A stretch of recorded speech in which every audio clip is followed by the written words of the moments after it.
Today, I would like to answer the question, what is Hanbok? And more specifically, I would like to argue that what people perceive as Hanbok can be divided into three ideologically different categories: fashion, tradition, and costume. See, there is this thought experiment in philosophy called Theseus's ship that tries to answer the question, how much of an object can I replace over time before it stops being that object altogether? If I replace every single part of Theseus's ship, is it still the same ship? And I would like you to keep that thought experiment in mind as I take you along on the journey that I would like to call the exploration of Theseus's Hanbok. Let's start by answering the most obvious question. What is Hanbok? Well, according to this book called Hanbok, Timeless Fashion Tradition, Hanbok, or traditional Korean attire, is the unique costume of the Korean people that has preserved its original form throughout much of the nation's long history. But is that true? Well, let's look at the history of Hanbok to find out. See, the oldest visual depiction of Hanbok that we have can be found in mural tombs dating back to the Three Kingdoms period. But the problem with dress history, just like normal history, is that you have to rely on surviving artifacts and textual descriptions to puzzle together a picture of what people wore. Especially in the case of ancient Korea, the sources are incredibly scarce, and historians often have to rely on Han Chinese description of barbarian clothing for their research. So we can't 100% be sure of the context these artifacts were used in, and most historical sources are only concerned with higher class individuals. But the style of Hanbok obviously always varied depending on social class throughout history. That being said, in its most basic form, Hanbok consists of an upper garment, togori, wide-leg pants for men, baji, and a long skirt for women, chima. As you can see in this mural, the togori during the Three Kingdoms period was probably hip-length with wide sleeves and featured decorative bindings. It was originally fastened at the center, but later shifted to a side closure. Then, during the unified Shilla period, the cultural exchange with Tang China heavily influenced the fashion customs, presumably as both a diplomatic tool and a symbol of nationalistic unification. Then, in the Goryeo dynasty, records show further influences from the Song and Ming dynasty, as well as Mongol Yuan influences. Moving into the Joseon dynasty, we thankfully have a lot more sources that picture and describe how Hanbok developed, which was marked by the shift in fashion influenced by Neo-Confucian principles, which promoted simplicity and austerity and introduced strict guidelines on dress, depending on social class. But for women especially, towards late Joseon, the fashionable but for Confucian standards, incredibly scandalous, increasingly short and tight togori, and distinctive way of tying the bell-shaped chima at the chest is what most people associate with historical Hanbok until this day.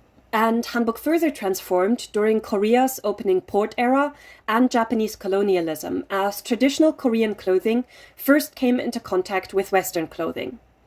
And you might be surprised, but this is where the actual term Hanbok first emerged, as a distinction to label and distinguish Korean clothing among Western and Japanese dress.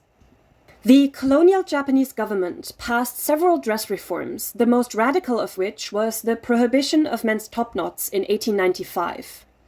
The cutting of men's hair was a symbolic act, forcefully cutting off Neo-Confucian values from Korean society.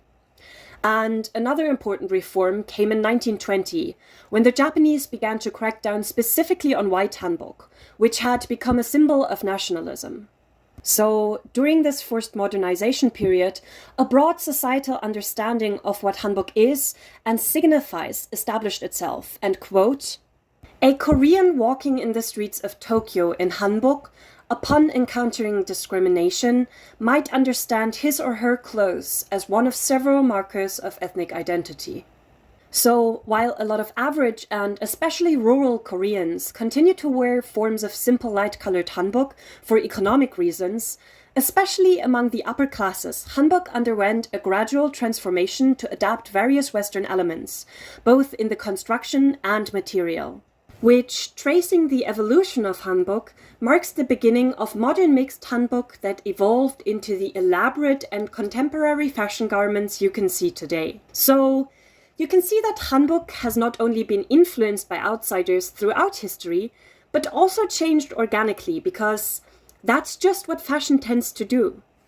But if you paid close attention to the definition of hanbok I gave at the start of the video, you will have noticed that the language of this definition, while not describing the reality of historical hanbok, very closely fits into Eric Hobsbawm's markers of an invented tradition, invoking continuity within history, even if such continuity is fabricated.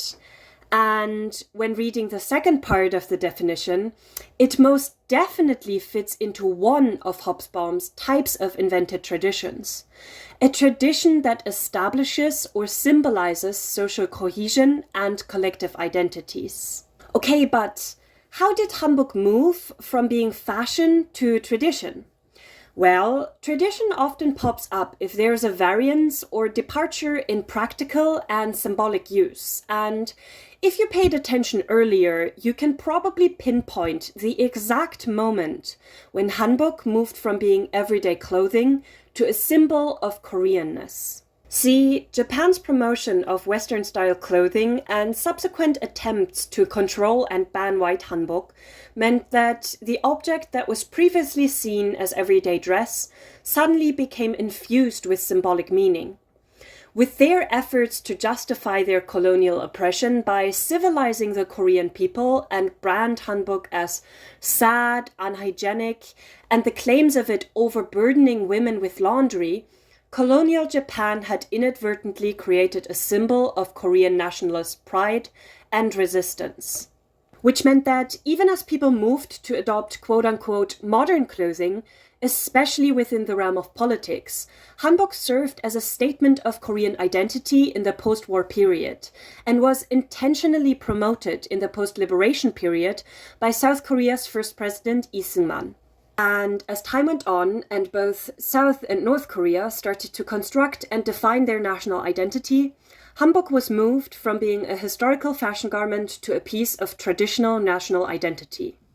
And the Korean government promoting hanbok as tradition is why you see nationalist figures like ex-President Park Geun-hye attending diplomatic events in hanbok, and why even today you can get free access to historical places like Yangbok Palace if you wear the traditional dress of the Korean people.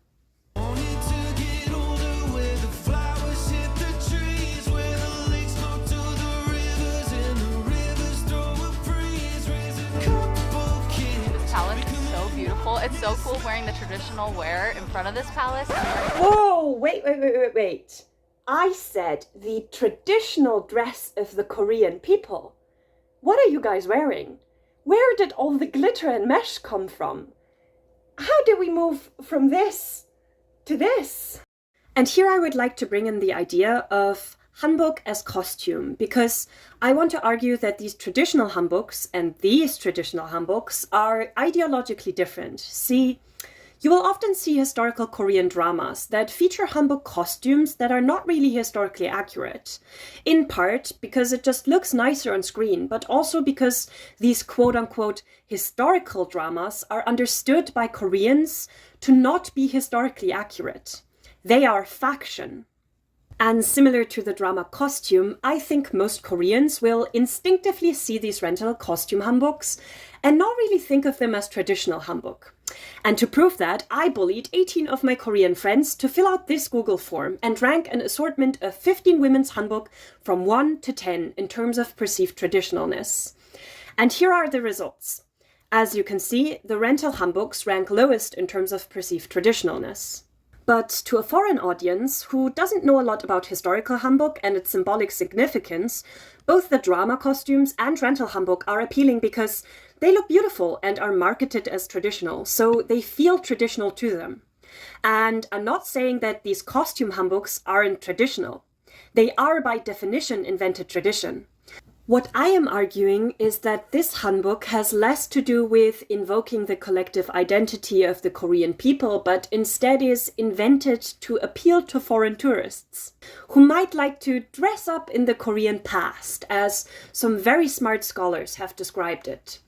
See, I think with increasing globalization, capitalism, and Korea's efforts to sell Hallyu, we are now at the point where we can see a commodification of hanbok.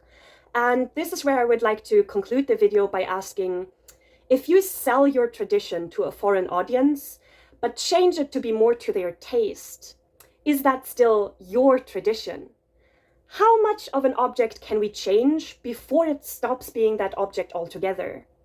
And if Koreans continue wearing hanbok less and less, even for traditional occasions, then between the historical, the costume, the modern and ceremonial, what is hanbok?